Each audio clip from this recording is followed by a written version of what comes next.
Programa Raízes Jornalismo Cultural de hoje recebe o poeta Everton Baiano.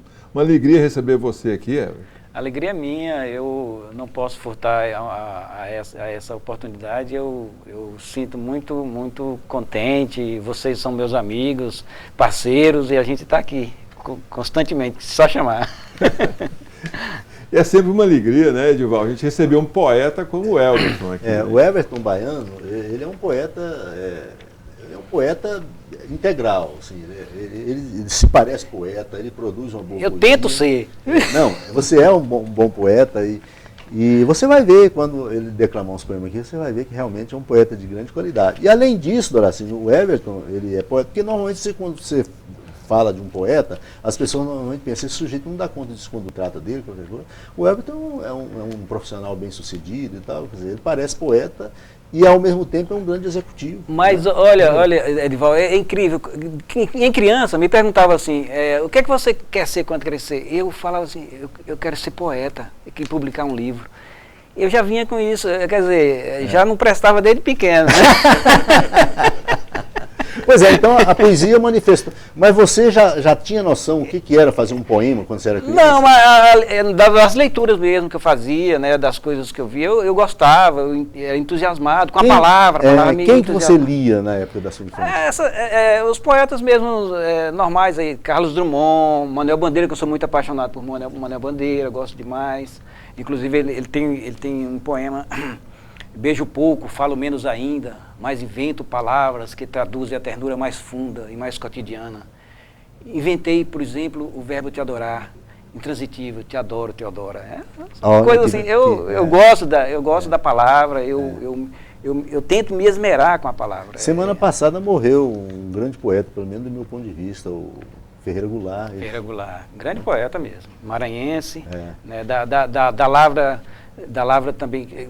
Por grandes poetas maranhenses como o Nauro Machado, que pouca gente conhece, mas é um Antes grande dele, poeta. Gonçalves Dias. Gonçalves Dias, que é bem anterior, né? José Chagas, que é um outro poeta maranhense muito bom, que também morreu tem um ano e pouco, com 80 anos. E tanto o Gonçalves Dias quanto o Ferreira Goulart, eles conseguiram ser poetas nacionais porque saíram do Maranhão. Saíram do Maranhão, Senão eles ficavam adstrito a terrinha. O Nauro José Chagas. Sim. Quando surgiu a ideia, assim, ou a vontade de fazer o primeiro livro, é que você começou a compor? Eu tinha um parceiro no início da década de 80, o Gilson Cavalcante, que a gente vivia a poesia, estudava junto, jornalismo, nós estudamos juntos, e a gente participava do movimento cultural, que naquela época em Goiânia era muito intenso, né? Edival participava também, morava em Porá ainda, né? No início da década de 80, mas já tinha uma... Mas a gente sempre vinha por aqui, ia nas noites de autógrafo, nos bares. E aí a gente começou, a gente fazia poesia na universidade, recitava, declamava e tal, e aí fomos juntando, falamos, vamos fazer fizemos o 69, que é o 69 Poesias dos Lençóis e da Carne. Eu era o 6 e ele era o 9, num lado e no outro lado invertia. E aí começamos assim, primeiro para mostrar o trabalho, né? Que é um livro até que eu reputo que não é lá essas coisas, não. Eu tenho até um pouco de restrição ao trabalho daquela época, mas era um trabalho que precisava ser feito para mostrar. Mas isso acontece normalmente com todo mundo, né? O Pio publicou um livro, o primeiro livro dele, depois ele queria que o livro desaparecesse, que ninguém mostrasse o livro, né? E não era tão ruim assim, mas ele tinha vergonha do livro, né? O primeiro livro que ele publicou. É verdade. As suas poesias têm muita coisa de você mesmo, é autobiográfico ou é mais ficcional? Tem um pouco de mim, claro, muito de mim e muito da minha vivência, né, da minha contemplação do mundo, das coisas que eu percebo, né, e da minha vivência também. Por exemplo, eu tenho um poema que eu acho muito interessante, muito bonito, assim, fala os marços de minha vida, que eu sou do mês de março, né, os marços de minha vida me chegam tão de repente. Parece até que não vivo, vou passando simplesmente. Parece até que eu morro 1 centímetro por dia, querendo saber da cova que fundura tem por guia. E assim eu passo passando parte do que passaria. Quisera que só passasse o que fica em agonia. E agora recomeçasse, sem sofrer, sem caos, sem dor. Passasse o mal e a maldade e só ficasse o amor. Essas coisas assim, quer dizer, é um poema de amor, mas um poema também de vivência, de experimentação do mundo, né? Dessas coisas. Eu tento caminhar por aí. E tem também um lado que eu gosto demais, que é a poesia de cordel, né? Poesia de cordel, eu sou muito apaixonado. Onde você morou primeiro em Goiânia? Morei na Vila Nova, passei a torcer pelo Vila.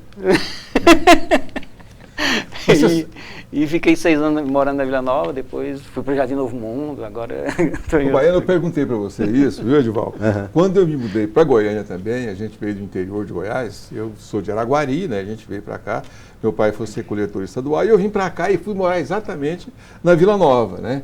E a Vila Nova tem uma característica muito especial, quer dizer, lá tem... E tinha, desde o começo, muito nordestino. Eu tinha muitos amigos baianos. Eu tenho uma admiração muito grande pelos nordestinos dessa época da Vila Nova, né? Então, a Vila Nova tem até o Boaventura, que é... Exatamente, tem o Roxo, tem o Roxo que foi vereador, que era... O Boaventura mesmo é que era até folclórico, né? E o Boaventura, além de folclórico, ele é considerado até hoje o melhor vereador de Goiânia, né? Então, os baianos contribuíram muito com a construção da capital goiana, né? O programa Raiz e Jornalismo Cultural de hoje recebe o escritor, poeta Everton Baiano. Edivaldo Lourenço, eu te cortei no meio de uma pergunta do bloco anterior, vamos lá. Mas não tem problema, eu faço agora. Doracino, o Baiano, ele nasceu lá em Correntina, né? Correntina. E Correntina é pertinho ali de Goiás. Vizinho. Vizinho. Ali naquela região tem uma faixa, tanto do lado da Bahia, tanto do lado de Goiás, que não é nem Nordeste, nem Centro-Oeste, né? É uma faixa intermediária ali, onde os sotaques, a cultura, os meios de vida se confundem entre os goianos e os baianos. É verdade. A região Nordeste de Goiás é muito parecida com aquela região Oeste da Bahia ali. Os costumes, as costumes de igreja, de comida. A fala, né? A fala pertinho, também. Meu rei e tal. Assim, é verdade. Recentemente nós entrevistamos lá de lá o professor Altair Salles Barbosa, que é meu amigo. Que é uma sumidade na área ambiental. É uma sumidade, realmente. Eu gosto demais do Altair. Inclusive, rapaz, falar em Altair, está me surgindo uma vontade de escrever uma história que ele me contou, que em 1971, 12 cientistas aqui de Goiás e de Minas Gerais foram fazer uma exploração das cavernas ali de Terra Ronca. Era para ficar, inclusive Maria Arruda, o Orieste Gomes, era para ficar 25 dias nas grutas e eles se perderam. Ficaram 174 dias. Essa história está me coçando. Nossa, aqui mas é boa história, rapaz. E foram sair no sertão da Bahia. Sei. Quer dizer que esse eito aí é todo furado por caverna. Você atalha, em vez de cortar a redondeza da terra, você passa por dentro. E eles foram dados como mortos. O Orieste estava nessa expedição? Gomes, o Mário Arruda, o professor Mário Arruda da Católica e o Altair. São 3 participantes. Eles fizeram uma viagem que Júlio Verne só fez na ficção, né? Viagem ao centro da Terra. Ele falou viagem ao centro da Terra, eles falaram viagem por dentro da Terra. Eu estou querendo chamar, já até estou com excursão abissal. Muito boa história. Muito, muito interessante. Dá um romance, assim, um filme, sei lá, qualquer coisa, muito interessante. E falar em livro, você tem 2 livros aí que foram premiados na Bolsa de Publicações do Hugo de Carvalho Ramos, né? 2013 e 2013 é um livro de contos chamado Bramuras, né, que são contos ambientados, inclusive, muito na minha vivência em Correntina, dos meus personagens, né, como tem o Mundo Caia, do Edivaldo lá em Porã. Esse livro Bramuras está para ser publicado. Ganhou a Bolsa Hugo de Carvalho Ramos em 2013, que inclusive a Bolsa Hugo de Carvalho Ramos é o concurso literário mais antigo do país. É verdade. Né? Precisava um pouco mais de zelo, né? De zelo com ele, né? Concordo. É o único concurso hoje em dia de publicação aqui, né, Edivaldo? Acho que é. E tem o Encanto Perverso Poesias, que eu ganhei em 2015. Eu inclusive trouxe uma poesia aqui que eu queria falar sobre, está no Encanto Perverso. Chama-se Ausência. Procuro encontrar no que é a ausência, a quietude que atormenta a falta, o inexistente ponto de anuência e a solidão que a multidão assalta. Procuro ausência em tudo que inexiste, como o silêncio escuta o que não ouve. A ausência é o silêncio que insiste mostrar como esconder o que não ouve. A solidão encontra sua ausência, onde tudo desmancha ao se achar. E a gente vai viver para procurar. Ao esconder os sons, foge o silêncio da ausência onde procura encontrar a solidão que habita esse lugar. Muito bonito. Lindo. Bonito poema. Eu acho bonito demais. Realmente. Eu sou muito suspeito, mas olha. Realmente é muito bonito. Baiano, aí você tem os seus trabalhos. Inclusive, eu trouxe aqui o meu best-seller correntinense, chama A História de Correntina, que eu lancei em 1996 e a segunda edição em 2006, que é o livro mais vendido em Correntina. Pois é.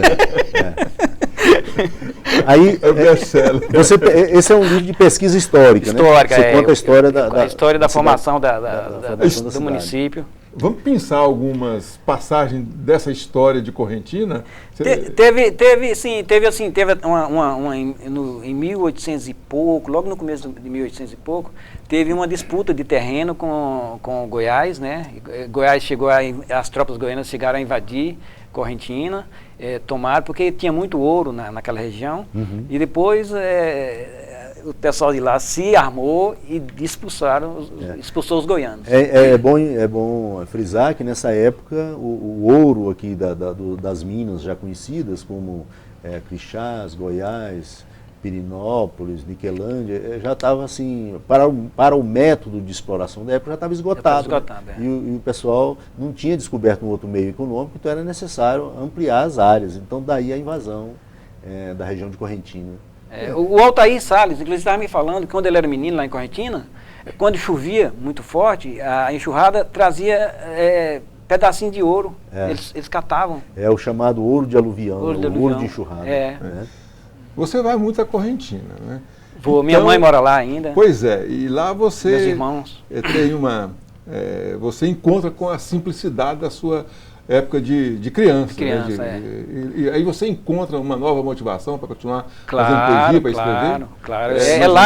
Assim, eu não sei, eu acho que assim, o berço da gente que forja na gente a vontade, e ainda mais a gente que tem essa vontade de querer ser poeta, porque para mim a poesia é a alma de tudo. É a alma de tudo. É a alma do negócio. Eu tenho até um poema. A poesia é a alma do negócio. Apurei palavras, tornei-me sócio. Fiz baús de fantasia no que ela ousa. Ela esconde e eu procuro o espírito da coisa. Você quando vai à Correntina, você ainda toma banho no Rio Correntina? Tomo banho no Rio Correntina. Ele não está poluído ainda? Não está poluído ainda. Tem problemas, né, porque está sendo muito explorado ali, com as plantações, né, estão ocupando os gerais, né, e o rio tem baixado bastante, né, e eles estão desmatando, o cerrado, se você desmata o cerrado, a chuva quando bate, ela escorre, ela não vai abastecer os aquíferos, né, que são as matrizes dos rios. Porque eu tive recentemente na minha região, onde eu passei a minha infância, e eu falei, eu quero tomar banho nos rios, onde eu banhava e tal. Não tive coragem de entrar, porque os rios estão podres, estão poluídos totalmente. O pessoal está tirando areia, está descendo, tem lavoura na beira dos rios, aquilo desce veneno. Aí o sujeito falou, você não entra aí não, que você pode pegar uma ferida aí ou alguma coisa. Correntina é muito bem alimentada por rios. Tem o rio Arrojado, tem o rio Correntina, tem o rio do Meio, o rio Grande e o rio Santo Antônio.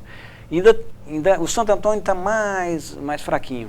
Mas assim, a luta é muito grande também, porque na hora que a ganância chega do cara que vai explorar, ele não quer nem saber, quer o lucro logo e o resto que se dane. O pessoal diz o seguinte, né? Eu não quero fazer nada pela posteridade. Essa posteridade nunca fez nada por mim, pô. É verdade. O programa Raízes Jornalismo Cultural de hoje conversa com o escritor Everton Baiano. Everton, nós temos aqui, além de você, que é um grande poeta, um escritor que deu certo aqui em Goiás, todo mundo reconhece isso, tem o Edival Lourenço, né? Que já foi também prêmio Jabuti em 2013, naqueles morros depois da chuva. E em Goiás tem muitos escritores. Muito bom romance. Não é? Puxa vida, é encantador. Não é porque o Edival está aqui não, ele sabe, eu já falei para ele, nós já discutimos sobre isso. Eu sou assim, fã do Edival, eu sempre falo assim, o Edival é eu chego a exagerar. Não é, assim, não é um romance. Do ponto de vista, não de que ele não mereça esse adjetivo de o melhor escritor de Goiás, mas eu acho assim. Não é um romance fácil, né? Mas é um romance muito interessante e que precisa ser lido.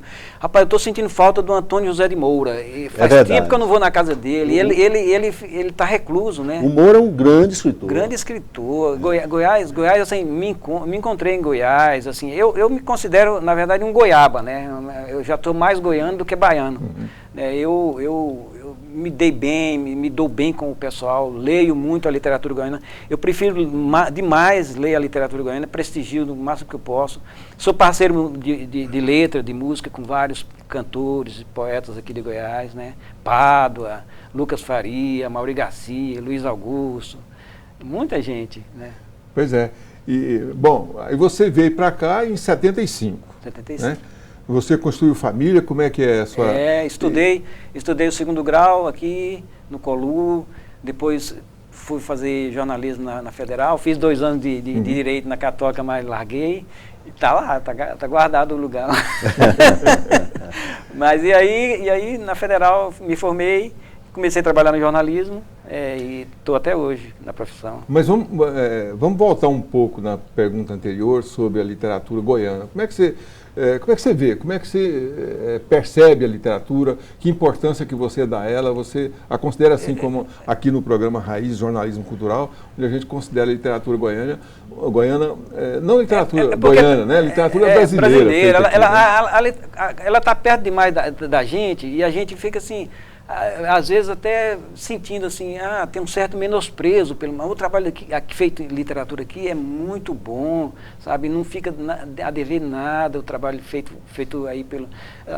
A questão é muito mídia e a penetração, né, nos meios maiores da cultura que são São Paulo, Rio de Janeiro, né? Então, geralmente você estando lá, você tem mais facilidade de colocar seu trabalho e aí ela é mais visto, ela é mais comentado.